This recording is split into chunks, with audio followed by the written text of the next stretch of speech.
ሰዎቹ ፈሪዎች ናቸው። እናም ሰራዊት ማንጋጋት፣ ወታደራዊ ትርኢት ማብዛት መለያቸው ነው። የዚህ ሁሉ ምክንያት ፍርሃታቸው ነው። የፍርሃታቸው ምንጭም ጭካኔያቸው ነው። ህዝብ ፈጅተው ዝንብም አልገደልኩ ይላሉ። አገር አደሂተው ለአገር ስንል ነው ብለው ያሳብባሉ። አገር ማለት ለነሱ ስልጣን ነው። እነሱን ወደ ስልጣን እንዲወጡ ያደረጋቸው አገር ከእነሱ መንበር ጋር የተሰፋ ህልውና ያለው ያስመስሉታል። ከእነርሱ በፊት አገር ያልነበረች ይመስል የምንገድለው ለአገር ስንል ነው ይላሉ። ደም እያፈሰሱ የአገር እንባ ጠባቂ መስለው ይከሰታሉ። ስራቸው፣ ተልዕኳቸውና ግባቸው ስልጣንና በስልጣን የሚገኘውን ጥቅም ማጋበስ ብቻ ነው። ህግ፣ አገር፣ ህዝብ፣ እውነት ሰፈራቸው እነሱ ዘንድ አይደሉም። ይህ የየትኛውም አምባገነን ባህሪ ነው።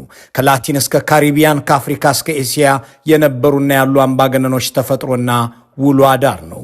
ምሁር ጠልነት፣ ዕውቀት ጽዩፍነት፣ ሐሰተኛነት መኖሪያቸውና መገለጫቸው ነው። መሐይምነታቸው የሚያሳድርባቸው የበታችነት ስሜት የሚተቻቸውን ብቻ ሳይሆን የሚበልጣቸውንም እንዲገድሉ ያደርጋቸዋል።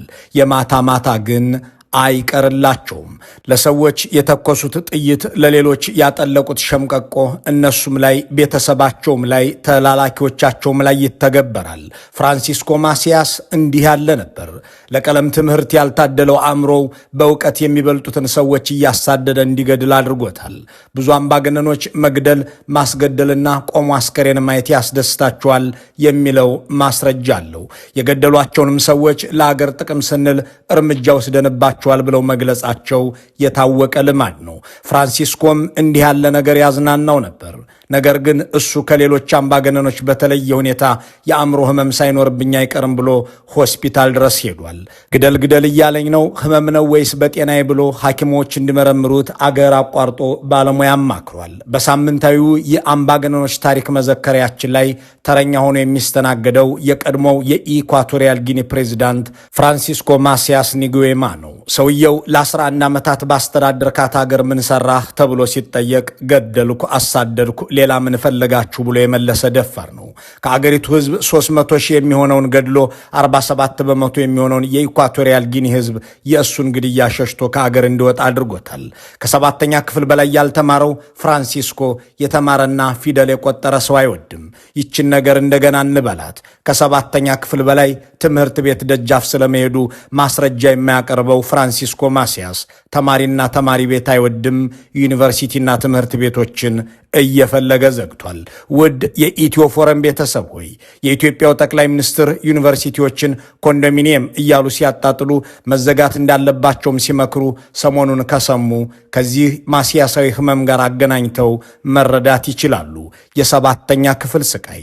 አምባገነን ገዢዎች የረባ ትምህርት የሌላቸው በመሆናቸው ዩኒቨርሲቲዎች የሚያሳጧቸው፣ የተማሩ ሰዎች ስልጣን የሚነጥቋቸው ስለሚመስላቸው መሐይም አድርገው መምራትን ይመርጣሉና በኢትዮጵያም እንዲሁ ነው ብለው መገንዘብም ይችላሉ። ያ የኢኳቶሪያል ጊኒ አምሳያቸው ማሲያስም ይህንኑ አድርጓል። ተቋማትን ዘግቶ የተማሩትን ፈጅቷል። የአገሪቱን ምሁር ከጨረሰ በኋላ ቤተሰቡን ሰብስቦ ሊገድል ሲል በአንዱ ዘመዱ መፈንቅለ መንግስት ተደርጎበታል። ህዝብን ጠርቶ ኑ እዩኝ ብሎ ተመልካችን በስታዲየም ሞልቶ ሚኒስትሮችን ገድሏል። የብሔራዊ ባንኩን ገዢ ረሽኖ የአገሪቱን ብር በጠቅላላ እሱ ቤት ውስጥ አስገብቶታል። ይገድለኛል ብላ የሸሸችው ሚስቱ ከስልጣን ሲወርድ ተገላገልኩ እፎይ ብላለች። እንደ አብዛኛው አምባገነን ሃይማኖቱን ደጋግሞ የቀያየረው ፍራንሲስኮ በመጨረሻ እኔን አምልኩ ብሎም ነበር። ከአፍሪካ ዕውቅ አምባገነኖች አንዱ ሆነው ይህ ሰው ላጠፋው ጥፋት ሁሉ በመጨረሻ ፍርድ አግኝቷል። ፍርዱም 101 ጊዜ በሞት መቀጣት የሚል ሆኗል። 101 ጊዜ መገደልም አለ እንዴ የሚያስብለው የዚህ ሰው ታሪክ አስገራሚ ነው። ከገደላችሁኝ ትንሣኤ አድርጌ መጥቼ በቀላችኋለሁ ማለቱን ተከትሎም የፍርድ ቤት ትዕዛዝን ማስፈጸም አስቸጋሪ ሆኖ ነበር። አነሳስና አወዳደቁን፣ አገዛዝና አያያዙን እያስታወስን ለደቂቃዎች እንቆያለን። አብረን እንቆይ። የፍራንሲስኮ ማሲያስ አስገራሚ ታሪክ የሚጀምረው ገና ከልጅነቱ አንስቶ ቢሆንም ከ1968 እንደ አውሮፓ አቆጣጠር በኋላ ግን ድርጊቱና ሕይወቱ ሁሉ የህዝብ ዕውቀት ሆኗል። የኢኳቶሪያል ጊኒ ቅኝ ገዢ የነበሩት ስፔኖች አገሪቱን ለቀው ሲወጡ አንዳች ታዛዥና ታማኝ መንግስትና መሪ አስቀምጠው ለመሄድ ወሰኑ። በአገሪቱ በውጭ አገር ተምረው የመጡ ብዙዎች ቢኖሩም ቅኝ ገዢዎቹ አሻንጉሊት እንደማይሆኑላቸው ስላመኑ ሌላ መሐይም ፍለጋ ተሰማሩ። ከዚያም ፍራንሲስኮ ማሲያስ የተባለ ቀለም ያልዘለቀው ወታደር ተገኘ።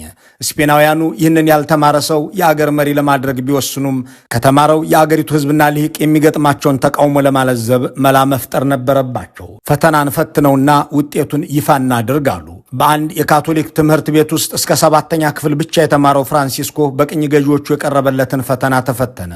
ማለፍ አልቻለም። እንደገና ተፈተነ። አሁንም ወደቀ። ለ3ኛ ጊዜ ተፈተነ። አላለፈም። በመጨረሻ ፈተናውን ፈታኞች እየሰሩለት እንዲፈተን ተደረገና አልፏል ተባለ። ከዚያም የመጀመሪያዋ የኢኳቶሪያል ጊኒ ፕሬዚዳንት ተደርጎ ተቀመጠ። አምባገነኖች ከሚታወቁባቸው ባህሪያት መካከል ባለውለታዎቻቸውን መክዳት፣ ስልጣን የሰጣቸውንና ያስገኘላቸውን መምታት፣ የቀድሞ ወዳጆቻቸውን ባላንጣ አድርጎ ማየት ናቸውና ፍራንሲስኮም ስፔኖቹ ስልጣን ላይ ባወጡት በ154ኛው ቀን ካዳቸው። በአገሪቱ የነበረውን የስፔን ባንዲራ አቃጥሎ ስፔናውያንን ማሳደድ ጀመረ። የእሱን ፈተና ተፈትነው ከተማሩ ሰዎች ሁሉ አስበልጠውና መርጠው ለሹመት ካበቁት ስፔኖች ጋር ተጠማመደ። ስፔናውያኑም ተራ የ1ኛ ደረጃ ትምህርት ቤት ፈተና 3 ጊዜ ተፈትኖ መውደቁን እያነሱ ለዚህ ያበቃነው እኛ ነን እያሉ ተዘባበቱበት። ይህንንም ሲሉት ባሰበት። በአገሩ የሚኖሩ መላ አውሮፓውያንን የተማሩ ናቸው ብሎ ጠራርጎ አባረረ። አውሮፓዊ ሆኖ የተማረ ሰው አገሬ እንዳታይ ብሎ ጠራርጎ ካስወጣ በኋላ ወደ ራሱ ምሁራን ዞረ። በአገሪቱ ዘመናዊ ትምህርት እንዲቋረጥ አደረገ። ትምህርት ቤቶች ተዘግተው ዜጎች ፕሮፓጋንዳና የፖለቲካ መፈክሮችን እንዲያጠኑ አደረገ። መጽሐፍት፣ ጋዜጦችና መጽሔቶች ለጥቂት ቀለም ቀመስ ሰዎች የሚሰናዱ በመሆናቸው መታተም የለባቸውም ብሎ ከለከለ። በአገሪቱ የነበሩ መጽሐፎችን በሙሉ አቃጥሎ ቤተ መጽሐፍትን ወደ እስር ቤት ቀይሯል። በሚመራት ኢኳቶሪያል ጊኒ ምሁር ወይም ኢንቴሌክቹዋል የምትለዋ ቃል ጥቅም ላይ እንዳትውል በአዋጅ አግዷል። ይህንን ሁሉ አድርጎም እርካታ ያልተሰማው ፍራንሲስኮ በአካዳሚያዊ ትምህርት የታገዘ ዕውቀት አላቸው የሚባሉ ሰዎችን ሁሉ በመደዳ ገድሏል። በእውቀት የሚበልጡትን የራሱን ሹሞች ጭምር እያወጣ ረሽኗል። ለግድያ ከሚጠቀምባቸው አደባባዮች መካከል አንዱ ስታዲየም ነው። በአገሪቱ ዋና ከተማ ማላቡ በስሙ እንዲጠራ ባደረገው ስታዲየም ሕዝብ እየጠራ 186 ሰዎችን በተለያዩ ጊዜያት ረሽኗል። ከ12ቱ ሚኒስትሮቹ 10ሩን በዚሁ ስታዲየም ረሽኗቸዋል። የራሱ ካቢኔ አባል ሆነው የውጭ ጉዳይ ሚኒስትር የነበሩትን አታንሲዮ ሚዮን ይህ ዕጣ ከገጠማቸው ሰዎች አንዱ ነበሩ። በስብሰባ ላይ ምሁራዊ ሐሳብ ሰንዝረዋል በሚል የአገሪቱ ሕዝብ ተጠርቶ እንዲመለከት እየተደረገ በጥይት ተደብድበው ተገድለዋል። ከዚያም በሬዲዮ እንዲህ የሚል መግለጫ ተነበበ። አታንሲዮ ሚዮን ሚኒስትር አድርገን ብንሾመው በፓርቲያችን ስብሰባ ላይ ከባህላችንና ማንነታችን ጋር የማይሄድ ሐሳብ እየሰነዘረ ምሁር ለመምሰል መጣር አዘወተረ። የዚህ ሰው ድርጊት ከዚያ ዝቃጭ አውሮፓ አስተሳሰብ ሕዝባችን እንዲላቀቅ ለማድረግ የያዝኑን መንገድ የሚያደናቅፍ ነው። ይህንን እንዳርም ደጋግመን ማስጠንቀቂያ ሰጥተነው ነበር። አልተለወጠም። ከአፍራሽ ድርጊቱ በፍጹም አልቆጠብ አለ። እናም ሌሎች በጥባጮች ከሱ እንዲማሩ ሕግን የተከተለ እርምጃ ወስደንበታል። አገር ይወቅ። በሌሎች ላይ ሰይፍ እየመዘዘ ለራሱ የድጋፍ ሰልፍ ያስወጣ የነበረው ፍራንሲስኮ ተቃዋሚዎቹንና ምሁራንን ከመግደል ባለፈ ራሱን ልዩ ፍጡር አድርጎ ይናገር ነበር። ተአምረኛው የሚል ቅጽል ለራሱ የሰጠው ፕሬዚዳንቱ የትምህርት የሳይንስና የባህል ሊቁ የሚል ማዕረግም ጨምሮ ነበር። በአገሪቱ ከኔ ሌላ ሕግም አምላክም የለም ብሎ የሚያምነው ፍራንሲስኮ ማሲያስ በልጅነቱ እልም ያለ የካቶሊክ ዲያቆን እንዳልነበረ ፕሬዚዳንት ሲሆን ግን በአገሪቱ ውስጥ ምንም አይነት ሃይማኖት እንዳላይ ብሎ አወጀ። የኢኳቶሪያል ጊኒ አብያተ ክርስቲያናት የእሱን አስተምህሮ በስብከቶቻቸውና በጸሎቶቻቸው ውስጥ እንዲያስገቡ አዘዘ። እነርሱም ለሕይወታቸው በመፍራት ትእዛዙን ተቀብለው እንዲህ የሚል የዘወትር ጸሎት አዘጋጁ። ከአንድ ፍራንሲስኮ ማሲያስ በቀር ሌላ አምላክ አናውቅም። ፓፓ ማሲያስ ፈቃድህ በሰማያት እንደሆነች እንዲሁም በምድር ትሁን። ያንተ ጥረትና ምታት ባይታከልበት ኖሮ ኢኳቶሪያል ጊኒ አትኖርም ነበር። እንዳም ሆኖ አብያተ ክርስቲያናቱ ትእዛዛቱን ተቀብለው ያላቸውን ቢያደርጉም ከጥቃት አላመለጡም። ፍራንሲስኮ በአገሪቱ የሚገኙ ቤተ ክርስቲያኖች እንዲዘጉ አደረገ። የእምነት ተቋሞቹን በመዝጋትም ወደ መጋዘንነት ቀየራቸው። በዋና ከተማዋ ማላቡ የነበረውን ታላቁን ካቴድራል የጦር መሳሪያ ማከማቻ አደረገው። ሃይማኖተኛ መሆንና ሲያመልኩ መገኘት በፍራንሲስኮ ማሲያስ አገር ወንጀል መሆኑን ተከትሎ ብዙ ሰዎች ተጨፈጨፉ። የገደላቸውን ሰዎች እንዲቀበሩ የሚያደርገው እስከ አንገታቸው ድረስ ብቻ ነበር። ይህንንም የሚያደርገው የሞቱትን ሰዎች የራስ ቅል ምስጦች ሲበሉት ሕዝብ እንዲመለከትና ሌላ ጊዜ ተቃውሞ እንዳያስነሳ ለማድረግ ነበር። የገደላቸውን ሰዎች አጽም የማሰባሰብ ልማድ የነበረው ፍራንሲስኮ ማሲያስ ይቅርታ ከጠየቁኝ ባለኝ ምትሃት ሕይወት እንዲኖራቸው ማድረግና ከሞት ማስነሳት እችላለሁ ይል ነበር። የጠንቋይ ልጅ የነበረው ፕሬዚዳንቱ ከአባት የወረስኩት የምትሃት ጥበብ አለኝ በማለት ሙታንን እንደሚያስነሳ፣ የገደላቸው ሰዎችም ይቅርታ ከጠየቁት ነፍስ እንዲዘሩ እንደሚያደርግ በይፋ ይናገር ቀጠለ። ሕዝብ ለማሳመንም የሰዎች አጽም የተሰባሰበበትን ክፍል ለሰዎች ያሳይና እንደገና ከደቂቃዎች በኋላ በእስረኞች ሞልቶ ቅድም ሞተው የነበሩት ይቅርታ ስለጠየቁ እንዲነሱ አድርጊያቸዋለሁ ተመልከቱ ብሎ ያሳያል። ከዚያም በመነሳት በአገሪቱ ውስጥ የሚፈራ ሰው አድርጎ ራሱን ስሎ ነበር። ፍራንሲስኮ በተለያዩ ምክንያቶች ከአገር ሲወጣ በኢኳቶሪያል ጊኒ መብራት ይጠፋ ነበር። ይህንን የሚያደርገው ደግሞ በአገሪቱ መብራት የሚበራው በእኔ ምትሃት እንጂ ሳይንስ በፈጠረው የኤሌክትሪክ ኃይል አይደለም የሚል መልእክት ለማስተላለፍ ነበር። ይህንንም የሚያምኑ የአገሩ ሰዎች ብዙ ነበሩ። እንዲህ ያለውና ሩቅ ዘመን ላይ የተፈጸመ ታሪክ የሚመስለው ጉዳይ ይከናወን የነበረው ከ42 ዓመታት በፊት ነበር። የፍራንሲስኮ ማሲያስ የግድያ እርምጃዎችን የሚሸሹ ምሁራን፣ የሃይማኖት ሰዎች፣ ተቺዎችና ተራ ዜጎች አገር ጥለው መውጣት ቀጠሉ። የህዝቡ መሰደድ የተባበሩት መንግስታትን ሳይቀር አነጋገረ፣ ጎረቤት አገሮችንም አስጨነቀ። በዚህ ጊዜ ፍራንሲስኮ ማሲያስ ማንም ሰው ከአገር መውጣት አይችልም፣ ለመውጣት የሚሞክር ካለ በተገኘበት ይገደል አለ። ሆኖም በአገር ውስጥ የታወጀባቸውን መንግስታዊ ሞት የሚሸሹት ዜጎች ስደታቸውን አላቆሙም። እሱም ክልከላውን የሚያስፈጽምበትን ልዩ ልዩ ስልት ነደፈ። በአሳ ማጥመድና በመሰል የባህር ላይ ስራዎች ሰበብ የአገሪቱ ሰው አገር ጥሎ እየወጣ መሆኑን ሲያውቅ አሳ መጥመድን ከለከለ። በባህር ላይ ይሰሩ የነበሩ በርካታ ጀልባዎችም እንዲወድሙ አዘዘ። አሁንም ግን እዚህም ሞት እዚያም ሞት ያሉ የአገሩ ሰዎች በየብስም በባህር መሰደዳቸውን አላቆም አሉት። ከዚያም ማንም የኢኳቶሪያል ጊኒ ሰው ጫማ እንዳያደርግ የሚል አዋጅ አወጣ። ይህንን ያደረገበትን ምክንያት አስቸጋሪውን ጫካና እሾሃማ መንገድ በባዶ እግሩ ለማቋረጥ የሚሞክር ደፋር የለም በሚል ድምዳሜ ነው። እንዳም ሆኖ ከአጠቃላይ የአገሪቱ ሕዝብ 47 በመቶ የሚሆነው ሲሰደድ ከ9 እስከ 20 በመቶ የሚሆነው ደግሞ ተገደለ። ኢኳቶሪያል ጊኒ ምድረ በዳ ወደ መሆን ተቃረበች። ሮበርት ክሊተንበርግ የተባለ ስዊድናዊ በአገሪቱ ላይ ምርምር ለማድረግ ወደ ማላቦ ተመላልሷል። በ1975 በሄደ ጊዜ ያጋጠመውን ሲተርክ እንዲህ ይላል። ማላቦ የሰው ዘር ዝር የሚልባት አይደለችም። በጎዳናዎቿ ላይ ስንቀሳቀስ በዚች ዓለም ላይ ብቻዬን የቀረሁ ይመስለኝ ነበር። አንዳች ቁጣ ከሰማይ ወርዶ ወይም አቶሚክ ቦምብ ተተኩሶ አሊያም አንዳች ወረርሽኝ ተከስቶ ህዝቡን በጅምላ የፈጀው ይመስል ነበር ብሏል። ፍራንሲስኮ ማሲያስ ደም የጠማው ነፍሰ ገዳይ መሆኑ ራሱንም ግራ አጋብቶት ነበር። ግደል ግደል ይለኛል በጤናዬ ነውን ብሎ ወደ ስፔን ባርሴሎና ተጉዞ ሐኪም አማክሯል። የፈረንሳይ የስለላ መስሪያ ቤት በኋላ ላይ ባወጣው ያማከራቸው ስፔናውያን ሐኪሞች መታመሙን ገልጸውለታል ሲል ሪፖርት አድርጓል።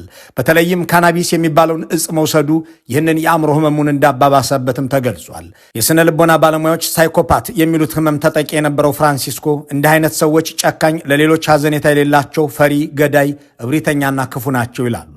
እሱም ከጭካኔዎቹ በተጨማሪ ፍርሃት ሁሌ የሚያባንነው የነበረ ሲሆን ሁሉም ሰው በእርሱና በስልጣኑ ላይ የሚያሴር ይመስለው ነበር። ከዚህ በመነጨም የቀድሞ ሚስቱን ባል ጭምር በዚያው በማሲያስ ስታዲየም እንዲረሸን አድርጓል። የብሔራዊ ባንክ ገዢውን ከገደለው በኋላ የአገሪቱን ገንዘብ በሙሉ ወደ ቤተ መንግስቱ ወስዶ በመኖሪያ ቤቱ አስቀምጦታል። ከመፍራቱ የተነሳም በቤተ መንግስቱ ውስጥ አያድርበትም ነበር ይላሉ በኢኳቶሪያል ጊኒ አምባሳደር የነበሩት ፈረንሳዊ ዲፕሎማት። በማላቡ እየዋለ በትውልድ ቀዩ አካባቢ ባሰራው ቪላ ውስጥ እያደረ አገሪቱን ሲመራ ሰነበተ። ህዝቡም ሌላ ክፉ ነገር እንዳያስብ ከ7 ዓመት ሕፃን ጀምሮ በጠቅላላ የአገሪቱ ሰው በየቀኑ ወታደራዊ ልምምድ ላይ ጊዜውን እንዲያሳልፍ አዘዘ። ፍራንሲስኮ ማሲያስ ህዝብ ገድሎ አገርን ሀብትና ምሁር አሳጥቶ ካደህየ በኋላ የራሱን ቤተሰብም ለመግደል መሰናዳት ጀመረ። የፍርሃት አድማሱ ሰፍቶ የአብራኩን ክፋዮችና የህይወት አጋሩን ጭምር ለስልጣኑ የሚያሰጉ አድርጎ ተመለከታቸው። ይህንን ያወቀችው ሚስቱ ከአገር ሸሽታ መለጠች። ልጆቹንና ዘመዶቹን አሰረ። ያሰራቸውን የሥጋ ዘመዶቹን ለመግደል ሲሰናዳ የወንድሙ ልጅ ሆነውና በወቅቱ የመከላከያ ኃላፊ የነበረው የአሁኑ የአገሪቱ ፕሬዚዳንት ቴዎዶር ኦቦሚያንግ ቤተሰቡን ከመፍጀቱ በፊት ሊፈነቅለው ተንቀሳቀሰ። ተሳካለት። ማምለጥ እንዳልቻለ ሲያውቅም የብሔራዊ ባንኩን ገዢ ገድሎ ቤቱን የአገሪቱ ግምጃ ቤት ካደረገ በኋላ ያጠራቀመውን $100 ሚሊዮን በእሳት አጋየው። ከ11 የጭካኔ ዓመታት በኋላ የተፈነቀለው ፍራንሲስኮ ማንም ሰው ድንበር አልፎ ከአገር እንዳይወጣ እያለ እንዳላወጀ ከአገር ሊወጣ ሲል በአገሪቱ ጠረፍ ተያዘ። ተይዞም ለፍርድ ቀረበ። በዘር ማጥፋት፣ በጅምላ ግድያ፣ አገር በማድሄት ህዝብ በማስራብ በሚሉና በሌሎች 101 ጉዳዮች ተከሰሰ።